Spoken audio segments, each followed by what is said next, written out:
in some respects, it's quite a good time to be a female football fan, regardless of what I'm about to say. I mean, I've been going to watch Argyle since I was about 2. I'm not a newspaper, I don't have 10 editors looking at what I'm saying. I don't have a PR manager who's telling me not to say certain things. And I probably stab myself in the back sometimes because I will just say what I think. I'll put on my video what I will probably be saying to my brother and my dad as I'm leaving the ground. At the end of the day, I've been supporting my team for 30 years. I've been to 51 of the 92 grounds. Like, I've still got a good basis of football knowledge, I would think, and football experience. Yeah, fine, if you want to tell me to get back in the kitchen, whatever. I'm actually great in the kitchen and I like to go to the football. EFL Girl, it's great to have you on today's show. Yeah, it's great to be here. Thanks for having me. Yeah, well, thanks for joining. Let's get right into it because I have so much I want to talk to you about today. And obviously you've been on a couple times now, so I've been really looking forward to this one. We scheduled this a little while back. And yeah, let's start off with this. Can you talk to our viewers a little bit about your day-to-day and what exactly it is, what it's like creating the content that you create? Yeah, sure. So I create content on the side of a full-time job. I work 9 to 5 or 7 till 10 because I work for a startup in my day job. And yeah, I just create videos on the side, kind of every weekend here and there, whenever I can, really. It's always been a passion of mine, football, so something that I started doing very recently just while I was going to games. And it's kind of taken off to an extent that I wasn't really expecting, so I've continued doing it. Yeah, it's really taken off. And I came across your content a little while back. I think I posted something Liverpool related. I remember you liked it or commented it, and I saw your profile, and my first impressions was like, this is really cool. I don't think I've seen a female. Well, first off, I've seen female create football content, but travel to away days and review stadiums and get in the thick of it. And that's exactly what you do. Talk a little bit about what that's like. Like your club that you follow, how often are you traveling? And start there. Yeah, sure. So I support Plymouth Argyle. I also support Celtic, but I don't get to see them as often because it's so hard to get a ticket if you're not a season ticket holder. Yeah. I am a season ticket holder at Plymouth Argyle, but I currently live in Manchester, which for anyone who doesn't know English geography is about 300 miles away from Plymouth. It takes about 6 hours or so on the train, and the same in the car. So yeah, I started going to away days actually with my dad when I was about 11 years old. He started me very young. I don't know whether it was because he doesn't have that many friends and he wanted an excuse to go to the away games. So he just, as soon as I was the right age for him to be able to justify it to my mum, he took me along. But I have actually always loved going to Argyle with him. I can't remember what season it was, but it was when we had Paul Sturrock as a manager, and we went as far as Carlisle, which I think Plymouth to Carlisle might be one of the furthest away games to do. Went up there, did quite a few of the London clubs, and I loved it. So ever since then, I've kind of been going to away days predominantly with my dad. Sometimes I'll go with my mates. I have a couple of girlfriends that actually support Plymouth Argyle as well, so get to go with them, which is nice. Good trio of girls going. And yeah, it's quite a bit easier, to be honest, living in Manchester, going to the away games. The furthest game for me to get to actually is to go to the Argyle home games, of which I have a season ticket, which is just absolutely absurd. But I do go to the home games as much as I can as well, because there's nothing like going to home park. I love an away day, but when you've not been to home park and your team's doing quite well, and we've got quite a good setup there now, it's always sold out. You do really miss it at the same time. So yeah, let's talk about home park, because I think that by virtue of you being a guest on this podcast, there's going to be a lot of Plymouth Argyle supporters possibly listening to this.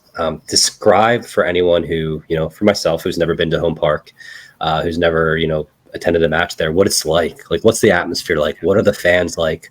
What's a match day in Plymouth like, if you don't mind?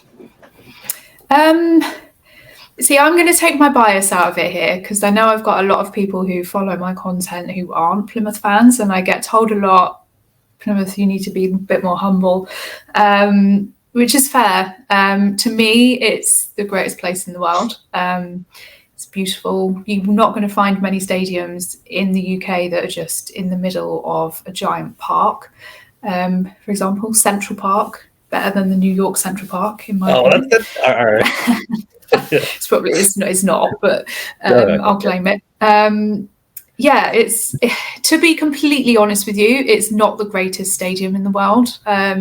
Especially now we're in the Championship. We probably have, in fairness, one of the worst stadiums in the Championship in terms of size, in terms of we've just kind of left the historical side alone, which has a lot of character, but it means that half of the people sat in that end just get absolutely soaked 9 times out of 10 because there's no stand over it. We've done nothing with our corners. We've only just put a big screen in, which means that 2 blocks of seats had to just get completely lost. But that aside, I absolutely love it. We play the Jana song before the game, every game, which I just love. Obviously, people from Plymouth are called Janas. So I am a Jana, and I say that to everyone who asks me now that I live up north. And everyone just looks at me very confused until I explain what it means. It's a beautiful place. I mean, when I managed to go home for quite a few games last season, and going to home park when we're sold out, we're top of the league, we're playing Exeter. Yeah. They've sold their away end out, for example, especially evening games at home park are just unbelievable, in my opinion. Evening games as well, we have a light show, which I've not seen at many grounds. I know West Ham do it before every single game. We do it before evening games. I know Birmingham would claim that they have some kind of light show, but it's more just a load of fire, which is something completely different. But fair enough. That could be due to the American ownership too. Just too much fire. No, exactly. Yeah, health and safety's gone out the window for them. But yeah, match days in Plymouth. If you do ever go to home park and go to a game, you have to get an Iverduni pasty before you get to the ground. There's these little vans. What is it? It's a pasty. So you've probably never even heard of a pasty, have you? This is an atrocity. No. Well, there's things. First off, I'm not going to let the Janner comment go unchecked because I don't know really what the meaning of Janner is. So you did explain that. But let's explain this first, because a pasty? A pasty. Pasty. Okay. So a pasty is basically you can get different fillings. So it's like a short crust pastry. It's almost like a pie, but it's completely closed. It's not a meat pie. Okay. And it's not a pie. It's 100 times nicer than a pie. And it has like a crimped edge all the way around one side. And it was basically the food for like the miners. So it had a crimped edge, which was just pastry that's been crimped over so that they could hold it with their dirty hands. And even the earliest pasties had like a meat side. So it'd be like meat, potatoes, vegetables in gravy. Yeah. And then the other side would be like a dessert side. So it would have like apple or like some kind of like fruit bit in it. So you'd hold it by the crimp and then you would eat the meat side and then you'd have like a dessert and it would all be within this one like pastry, delightful pastry pocket. But nowadays they don't do the half and halves unless somewhere does and I've completely missed it. Probably wouldn't want one anyway because the contamination in the middle would just not be good. But yeah, they do. Obviously I'm a vegetarian, which everyone I talk to is kind of like, well, you're missing out anyway because the best pasties are meat pasties. Whatever. The cheese and onion Iverduni pasty is 11 out of 10.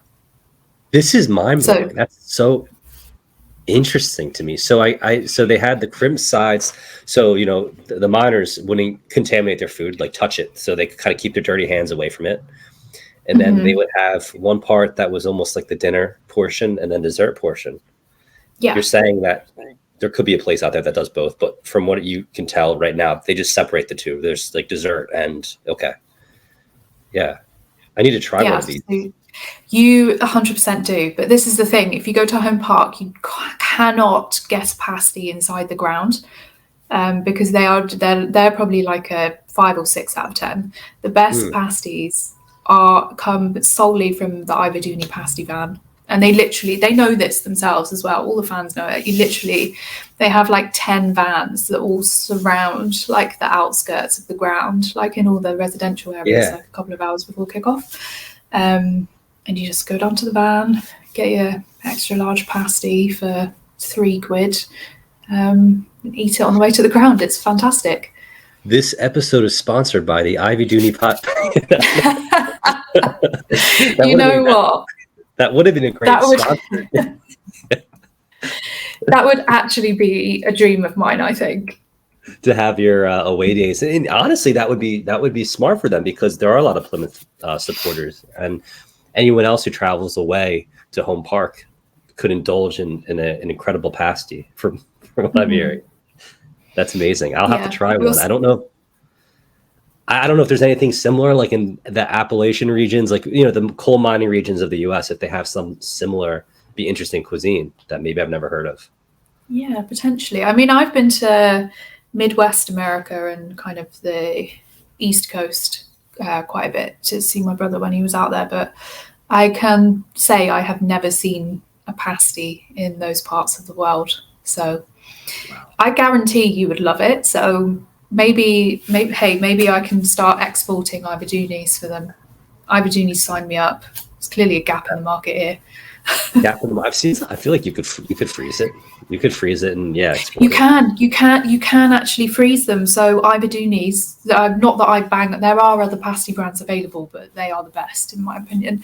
Okay. Because I live up north, I really missed having a pasty so much that I would go home and you can buy them frozen from the stores. So I would literally buy like a box of 10 frozen pasties, put like some little kind of cold packs in for my 7-hour drive back up north, and then I'd have pasties for weeks in the freezer. Not quite as nice, but they're still up there. That is really cool. Okay, well, maybe this podcast will help make the pasty world famous, although I don't think I have that many viewers, so hopefully one day. One day. But we'll see Iverduni's sales soar. So Janners, real quick before we move on to the next, because I want to segue into a separate topic which is related to this.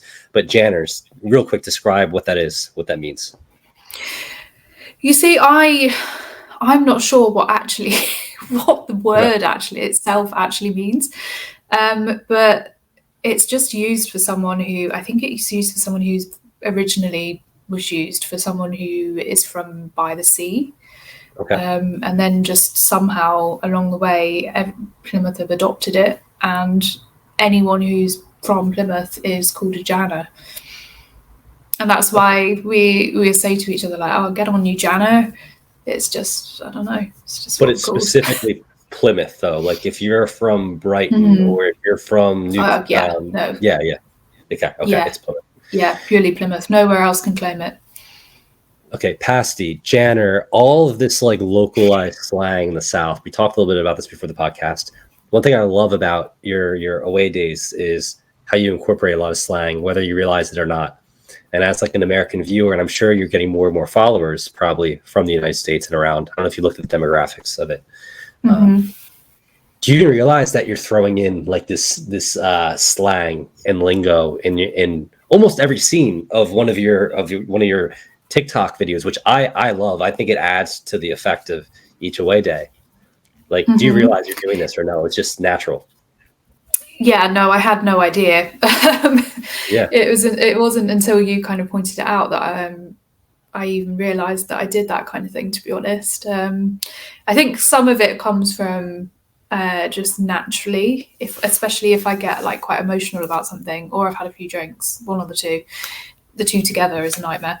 Then I like my Janner accent comes out a little bit, and I just start, I don't know, the terms just come out. Like if I go and spend Christmas at home down in Plymouth, I will probably start talking a lot more in a heavy Jana accent. And I don't know, I think because I tend to be quite sarcastic. That's just who I am as a person anyway. A lot of what I say on my videos in the voiceover is just kind of my personality to an extent. I tend to be quite dry, sarcastic. And yeah, I think it just comes with the territory that these little phrases kind of pop out. Now, there's two sides of that. So we're going to talk about it. I think that there's the sarcastic side where people, will combat what you say in a good way, in an appropriate way. And then we'll get to it, like the backlash of some of that sometimes. The good side of it, though, like the rebuttals, the banter. I have noticed that, your following has exploded on TikTok. Give me a timeline here. Like, was last season the first season you did these away days, and all of a sudden you've grown to, I think, as of today, or when I most recently checked, 26,000 followers on TikTok. And yeah, give us a timeline. We'll start there, and then we'll kind of dive into some of the viewers and their response to some of your clips. Yeah, sure. So yeah, I started last season. My first video, it is still buried deep in my TikTok channel, but I choose never to listen to it again because it was just one of those things where it's just so cringy. And I literally sound like a mouse because I think I was just trying to like whisper, thinking that everyone like, starts. No one did listen to it, but yeah, everyone starts there. Like every content creator, this is part of the struggle. Yeah, for sure. Yeah, you just always have those really early, like cringy videos that you just never want. You just want to delete, but still. This is like peak EFL Girl right now, because your last Leeds video was an absolute banger. Like that was a classic. So you've improved a lot, I guess, from your standards. I mean, I think they keep getting better and better. So yeah, so timeline. Last year was your first year doing it? Yeah, so my first ever video was a pre-season friendly at Celtic Park to see Blackburn play Celtic. It was a bit of a boring game, to be honest. I think it was a draw. But it was the first time I'd been back to Celtic Park in about well over a couple of decades, because Plymouth is so far from Glasgow, so I just hadn't been back. And I decided to take, at first, I was literally just like taking videos. I was going to put them on my personal Instagram stories, probably send my dad a few of them because he's a big Celtic fan as well. And then I got home and I remember I was just sat at home looking at the videos again. And I think I had TikTok, but just a personal TikTok at the time. And everyone was doing like vlogs or like day in the life or come with me to go on holiday here or whatever. You can tell I'm a girl, that's my algorithm. And I just looked at the videos and I thought, oh, hang on a minute, I've actually got quite a bit of content here that I would like to put into a video. And I just did it kind of purely, one, to see how easy it was to put together, and two, just for fun, because I thought, oh, like 2 people might see this. I can send the final video that I post to my dad and he can have a look around Celtic Park again. And even with the cringy voiceover, I know Celtic have a massive fan base, so that probably helped, but I remember I posted it and then I checked back a couple of hours later, and at that point it had already had like tens of thousands of views and I had like 2,000 followers, and I was kind of like, hang on a minute, what's going on here? And it was only because that video did so well. I think I ended up with a few thousand followers just off the back of that. I kind of got, you get the bug for it and you're kind of like, oh, okay, I'll see what else I can do. And living up north as well, I'd kind of moved up north about a year beforehand, and there's so many clubs that are in this part of the world that I've never been to because it's so far away. I think I just thought at the time, okay, well, Argyle have got loads of away games that I can go to this season that I would be going to anyway. And then I thought, why don't I just try and go to as many grounds as possible while I'm here, vlog my experience, review the stadiums as I go, and go from there, really. And then, yeah, pretty much every weekend last season, I went to a different ground, sometimes as a neutral fan as well. So cool. So you might not look at it this way, but in a way you're kind of like living the dream, because I think there's a lot of, at least I can speak on my behalf, like in America, when we go to, I'm a Philadelphia Union supporter, and we have some local clubs that are more second division, third division. I have to drive everywhere though. Typically there are trains, but it's just by nature of newer clubs, MLS starting, not having a lot of money, having to build stadiums from scratch, and typically build them where they can afford them off of like, the main rails and whatnot. So I have to drive everywhere. So it's very different. So to see you you still might drive or take the train, but actually have like a match day atmosphere.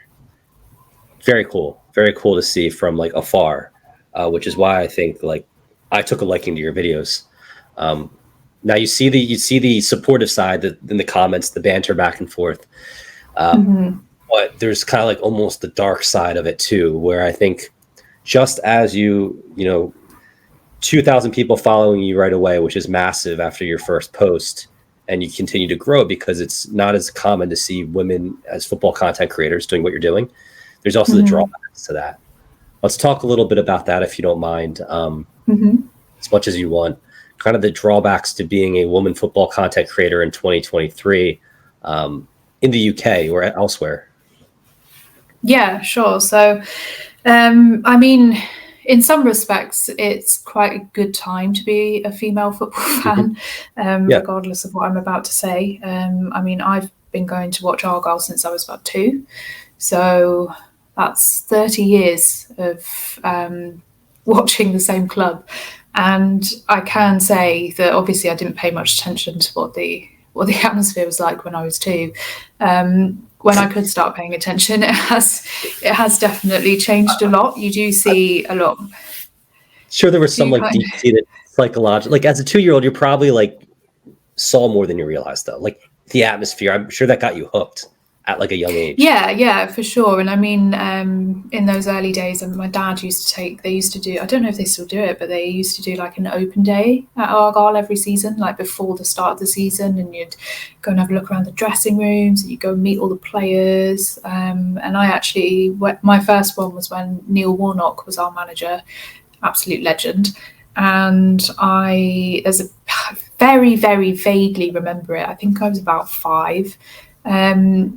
And we walked all the way around the kind of old part. Well, it was the stadium at the time. It's now just the old one remaining side of the old stadium. And we kind of went in the director's lounge, and my favourite striker was in there, and he like picked me up.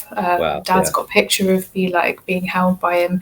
And then we went into Neil Warnock's office, as you do, and I'm just sat there on his knee. God knows what I was talking about, but yeah, so I think it does make such a big impression. But definitely back in those days, I mean, we're talking like early mid 90s here. I sound so old. There weren't. Yeah, true. We're both so old. I mean, back in. You're welcome. Back in those days, 82-year-old Crystal Palace fan out there who's like punching the air right now. Yeah, he's like, it's perspective. I will still be going to the football, I hope, when I'm 82 years old. So, and hopefully by that point. Just to clarify, that's an inside joke from a previous episode. Very specific. Yeah, but hopefully by that point it will have progressed even more. And I mean, I say this because like women going to watch men's football, it can be quite a hostile environment when you're there. And I mean, there's been a few grounds that I've been to. I've never been to the ground before. I've driven there, not really known where to park, not really known how to get there. Turned up to the ground, and it can feel quite hostile anyway if you're like there as a neutral fan, because it's like shit, there's like, if the atmosphere is good, like Bradford for example, unbelievable our fan base and atmosphere, and I think the ground was like they had a much bigger crowd than Argyle would ever get. And I remember going there and I thought just the atmosphere and the crowd and kind of walking in, not knowing where you're going in a new place. I was kind of there already thinking, oh crap, this is really kind of hostile. And then when you're there as a girl on your own and it gets a bit dark and you're kind of walking around a football ground, you just naturally just like think, oh, crap, should I be here? But I think it has changed a lot in terms of women watching men's football.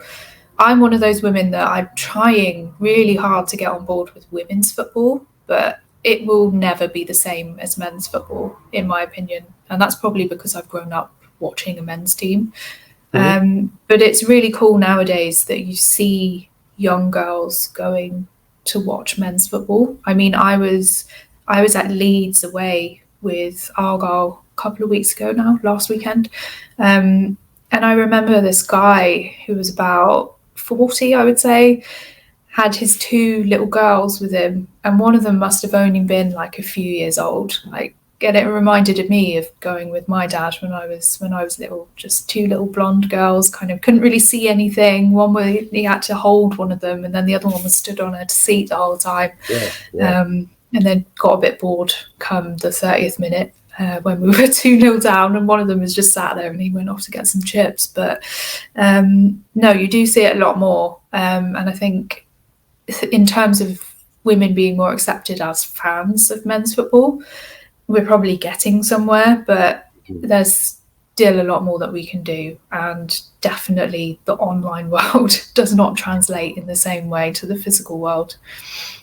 I was going to say that there's the physical world, which is probably starkly different. I'm sure there's still people who make comments. I think you told me, I think it was after the Plymouth Bolton match, you were like by yourself getting onto a train and had almost like a run-in, like someone tried to trip you. I don't know if that was because you were a female Plymouth supporter or if you're just a Plymouth supporter, and you guys unfortunately lost that match too. So it wasn't the best situation for you. Yeah, no, that was a bit embarrassing.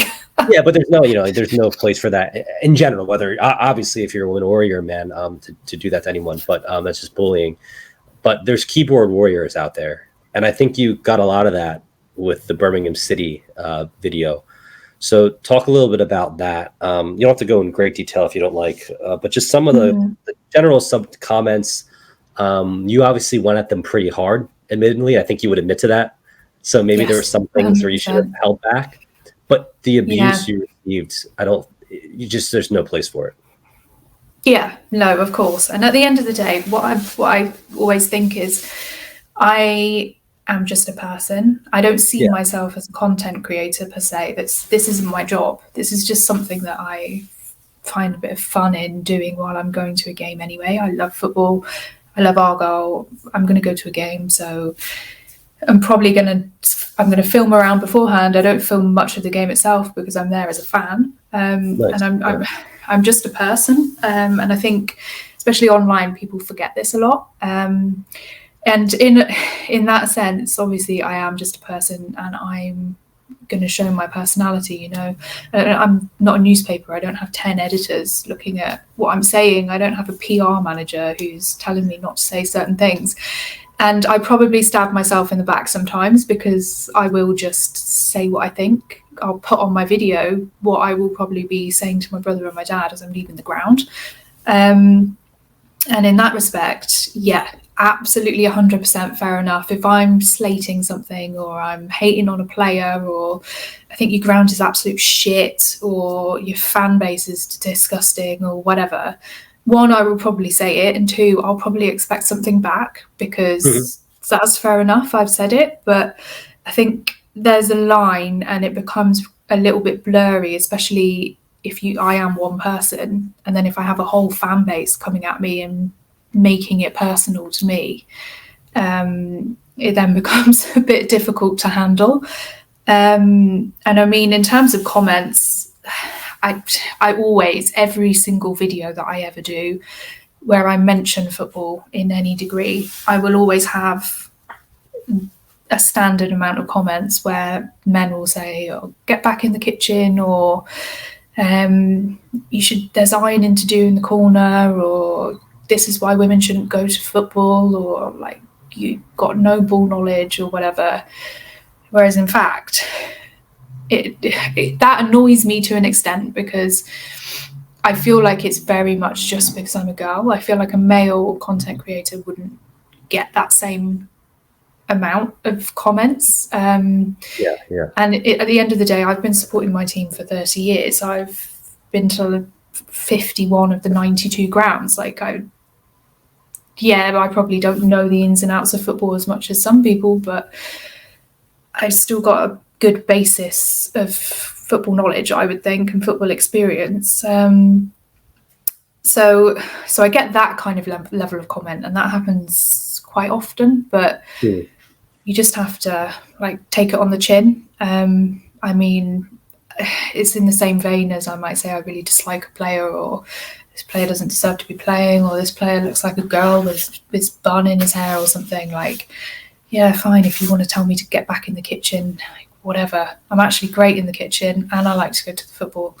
Fine, but it's when it's sometimes, and especially the Birmingham video did spark a lot of darker comments for me that did actually get quite personal, and they got taken off to kind of different platforms that I wasn't on, like Twitter, for example, and it became more of a kind of tirade of abuse against me, and it was there was comments along the lines of commenting on my appearance, calling me a fat slag, that I look like I work on the corner, things of that ilk, which I don't. And then there were just a lot of comments kind of saying along the lines of, if I went back I would and under the ground and go and jump in front of a train, and kind of more like death threat comments, which obviously it's hard to take. I get that a lot of what I said in that video in particular, I was very emotional when I did the voiceover, and I probably should have not had 3 beers, waited until the morning and done the voiceover then, because I probably would have had a clearer head. And I did actually say what I thought. And I think I called Jay Stansfield a rat or something. And in general, this is it, because I share my personality, and a lot of my family will know, okay, I call Rafael Nadal a rat. That's just a thing that I will say to certain kind of sports people. I don't know why. It's just me. And I think there were a couple of things that I said, like I don't want to say what I want to say about him or something, that then alluded to something else that a lot of other Argyle fans were actually saying about him and his dad on social media. So I get how the way that I pitched it and the voiceover in hindsight would probably incite a lot of people to kind of put 2 and 3 together and make one, and be like, okay, I know that's not the phrase, but you know what I mean, and be like, okay, she actually is that a specific? Is that, no, it's a me phrase. But yeah, I think that kind of got misconstrued in a way, and people obviously thought, okay, well, she's of this band of people who are thinking this about this person, let's go after her. And I get it. I get if I'm going to put videos out that are sarcastic and make fun of clubs and say certain things to a certain degree about players and their fans as a general basis, then yeah, give me some shit back, that's fine, I'll take it. And sometimes I will give something back again when someone says something. I just find it's just quite humorous to me. But I think when it gets to a personal level and you have hundreds of people calling you out on multiple platforms, calling you a slag, saying you deserve to die, be raped, all these things for literally just a video that I put out for fun of a game that I went to one weekend, it gets a little bit too much. And then I'm just a person. I had to roll up my sleeves and go to work on the Monday. Which is probably tough to do. First off, because you travel so much on these weekends, these away days. It's a lot of effort, and you're putting these videos together. And I know it takes a lot of time, because I'm in that world too. The two of us, I don't consider myself a content creator either. But my style is a little bit more different than you. I'm actually kind of a little bit not afraid of going taking it too far, but I stay out of that realm, because sometimes, I don't know if I would handle the backlash or the comments as well as you have. However, I know you haven't handled it totally well, because I know you took a little bit of time off too, right? Like slightly after. Yeah, I did. And I think like that's just what you have to do in life sometimes. If something gets a bit too stressful, and you have other things going on, like just take a break. And I think ironically, Argyle weren't actually playing for quite a few months anyway. So I just thought, okay, well, I work for a startup in my day job. My job itself at the time especially was just so hectic. I had a few things going on with my health, and like physical health, not mental health, although that didn't help my mental health. And I just thought at that time, okay, now was probably a good time just to take a month or so off, close the app, stop seeing people say that I deserve to die every day when I'm trying to concentrate on all these other things, and come back to it with a refreshed mind. Well, let's use this as an opportunity for any listeners out there who either been on the receiving end like yourself or have ditched it out. Everyone's a human, whether you're a keyboard warrior behind the scenes, you're still a human. You have feelings. So first off, like, how would you feel if you're on the receiving end? Everyone has their own story and relationship with each club, right? Yours is 30 plus years, the Plymouth Argyle supporter. We heard about it in the beginning of the episode. Same goes with the Birmingham City supporter. Sure, I'm saying he, projecting as if it's a male. It could have been some females too, even saying the stuff. You never know. Probably predominantly male. Has been a fan of that club for a while. Maybe similar situation. Father took him to the ground. Okay, but like, it doesn't give them the right to ridicule you on a human level, because despite you throwing in the banter, at no point has your sarcasm, in my opinion, stepped over the line and insulted people on a human level like those comments did, right? Keep it to football, keep it to the club is what I'm hearing. Like, you're okay with all those comments. Anti-Plymouth Argyle, anti, whatever, but when you take it to the next level, it's just too much. So it's good in situations like this to like raise awareness where we can, that this is out there and it's real. Yeah, for sure. And I think this is, I mean, not calling myself a content creator again, but I mean, male content creators in this space will probably have a lot of people that troll them. I mean, Pieface, for example, is a big YouTuber. He's from Plymouth, and I know he gets a lot of shit all the time, previously for his weight, and now he's lost weight. He's now too skinny for everyone. And I mean, people will always pick something out that could potentially be an insecurity or could not, or become an insecurity for someone. And to an extent, yes, you do kind of, by putting yourself out there as a person online, you do welcome that to an extent.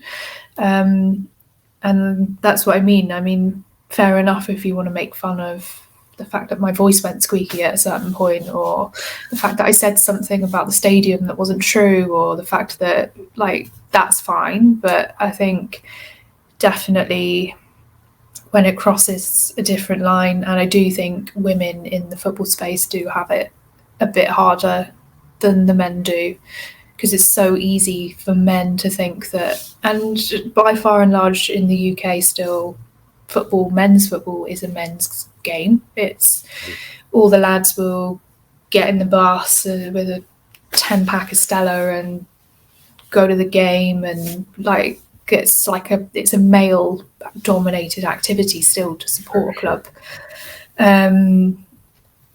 But it isn't solely like that. There's room for everyone who wants to support a men's team to support a men's team. And I would like men to be a little bit more accepting online of women who want to say something about the game, and not just accept them on the basis that, oh yeah, she looks fit, so I'm going to say something about her appearance, she can stay. Like Laura Woods is a presenter, is a really good example of this. She's probably been heavily accepted because all the men fancy her, and therefore she's okay because I fancy her, so I'm going to listen to what she's saying. But someone else who might not be so fanciable is still a woman and still has an opinion on the game, and they can still have a very founded opinion on the game.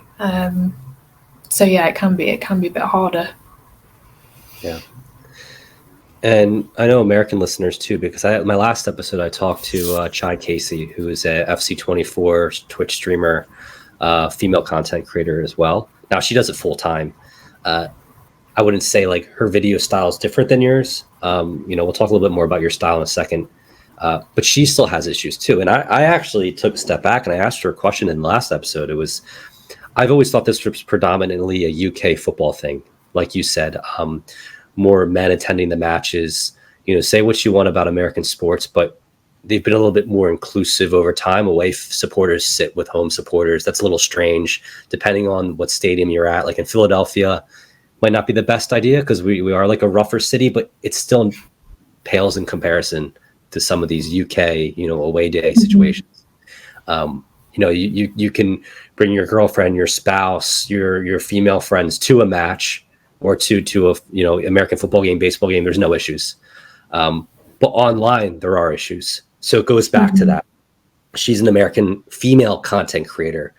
That's very bizarre, right? I get abused for being an American talking about football all the time, right? Just as an American male. But then you throw in the mix, she's a female, and it's kind of like she's this person that doesn't even exist because like it's an American talking about the sport and she's a woman. It's just very bizarre. She gets a lot of hate, and that's Americans dishing out the hates primarily. On your end, it's both sides of the pond. It's a shame. But I do respect the fact that you're back out there and you're still making your content and you're still witty and sarcastic and throwing in your comments, because I think for every one person who takes it too far, there's 10 people and 10 guys who enjoy your content. And for sure. And they're in the back. They're quietly watching your videos and just enjoying them. So that's also a real reality too. Yeah, it is. And I have, to be fair, had a lot of support since that. A lot of bad comments came out of that video. I think I announced that I was taking a break, and I did actually have an outpouring of people say, oh, don't take a break, or don't let them win, or your content's amazing. Or I even have quite a few people that I work with or I know in my life up in Manchester actually kind of keep tabs on my content, but then they'll also say that they keep tabs on Plymouth Argyle now. So they'll get into the lift with me in the morning and they'll say, great result for, well, they never say great result for Argyle because we're doing so poorly this season so far, but they say, oh, unlucky result at the weekend or whatever. And it's quite nice that people are actually, who wouldn't have any clue, like wouldn't care at all about how Argyle are doing and probably haven't even looked twice at them, probably thought they were still in League Two, come up to me and say, are these male or female coworkers primarily? These are male. It's all kind of, it's very much male. And so it's nice. There's a good balance, and as you say, on the most part, people are quite supportive. I think most people get my sense of humour, or if they don't get it, they kind of at least find it in some way amusing. It's just the 1% that can get to you sometimes. Yeah, and they're always going to be out there. But just like once again, if you're part of the 1%, you're listening to this. Maybe you're about to comment something about my appearance in my atrocious jersey I'm wearing. Maybe you don't. You're right. Like maybe hold back, realize I am a human, and right. We'll talk more about this jersey. But you're biting my tongue here. And I'm not trying to make light of our conversation because it's very serious. But So if you are listening and you're one of those people, one of that 1%, back off next time. Realize, it's not a good look. It's not a good look no matter who you are. And maybe next time you'll think twice before posting online. Something, would you say this to your mom or your, girlfriend or right? Exactly. Yeah. Another side of it though is I like some advice. I'm sure there's also females out there who want to get involved in football, who maybe want to create content. Maybe they're not as sarcastic as you are. Maybe they want to create different types of content, or maybe they want to do exactly what you're doing and replicate your style. What's some advice to them? What's advice you give to them? I think the main advice would be just to go out there and do it, like make a start, like I did. I just don't think too much about it. Especially all the time with content, you have to kind of try out new things and kind of see what works for you. Weirdly, somehow my content is very much longer form, and it's always a voiceover.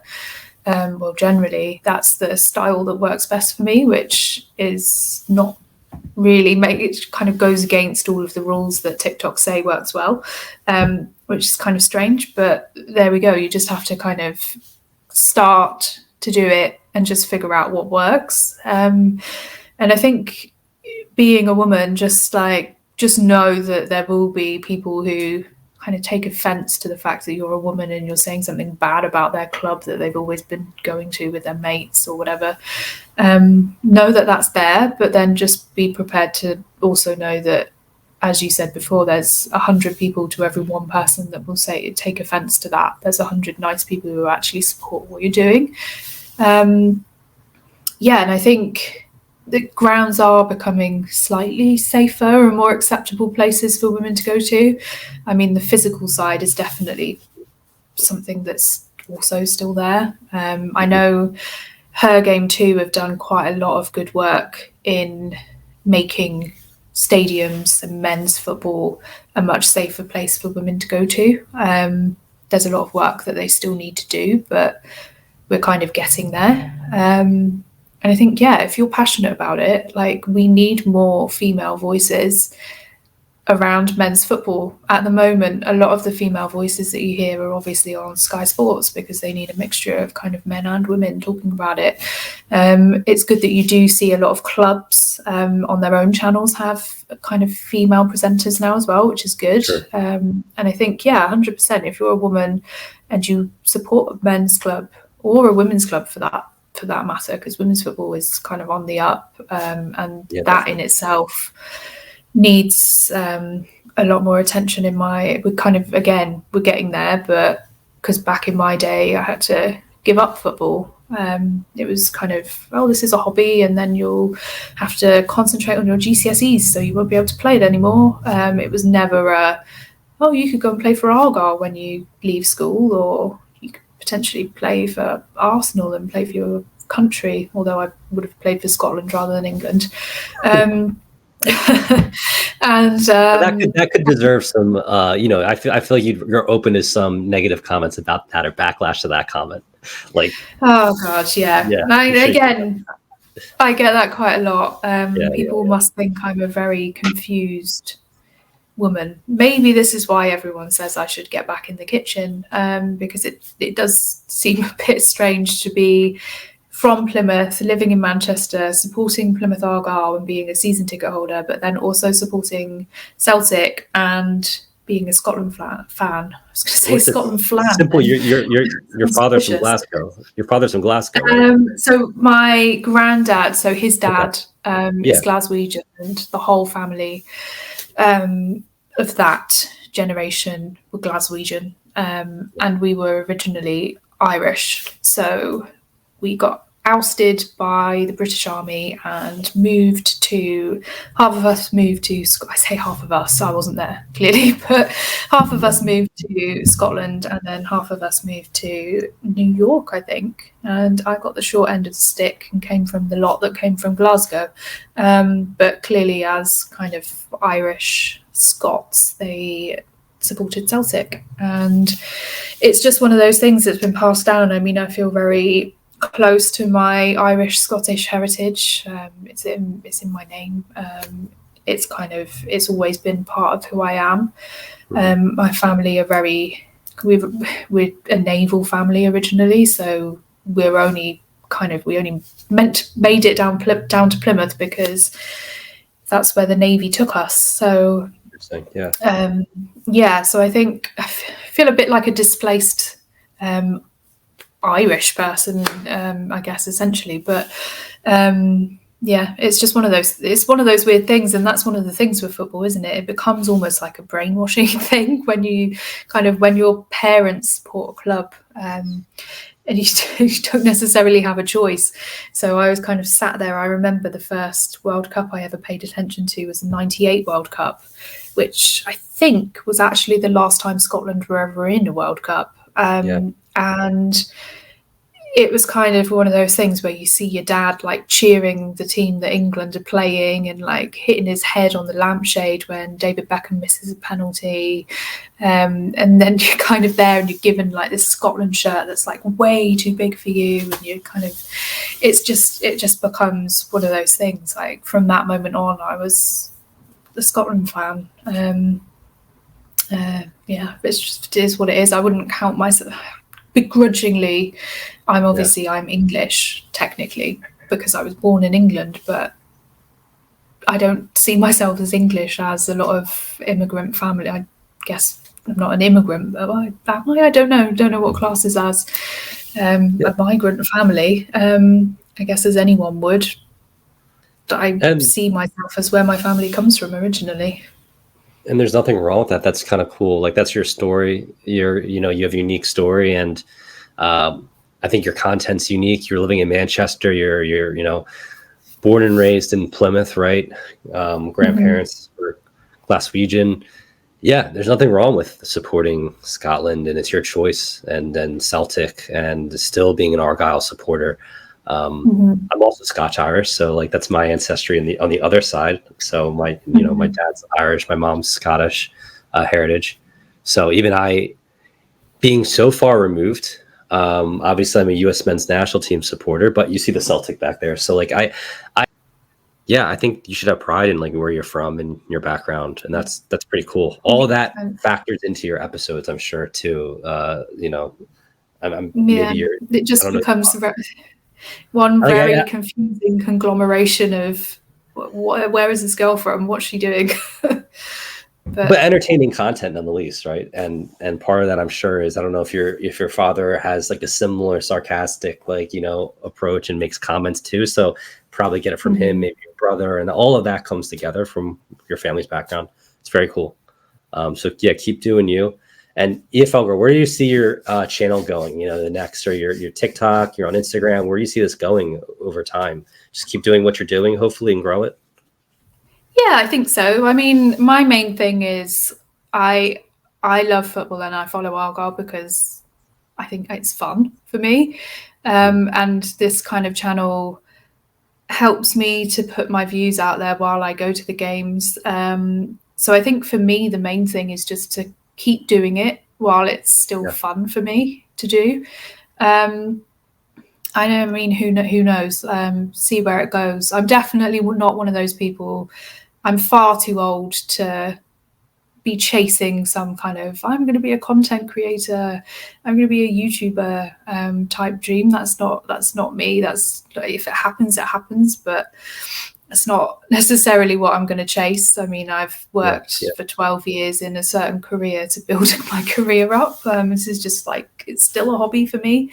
But if loads of people want to join me along the way of something that I really enjoy doing, then yeah, fine. I'm not going anywhere. Hopefully I can kind of make my content even better as I go. Just kind of keep doing what I'm doing. I am very concerned that we might be revisiting a lot of League One stadiums next season as an Argyle fan, but we'll see. Who knows? Maybe my ultimate dream would be for me to continue to be able to put out content, to continue following Argyle and making the majority of people happy with kind of what I'm putting out there, and for Argyle to make it to the Premiership. That would be, I think I would stop making content at that point, because that just wouldn't be able to be topped. Although in a realistic world, you say that now, but yeah. So I'm probably going to be here forever. Yeah. Well, continue to do what you're doing. You have a fan over here, and I think that you're continuing to build a pretty cool platform. And yeah, like we said, we touched on a lot in this episode.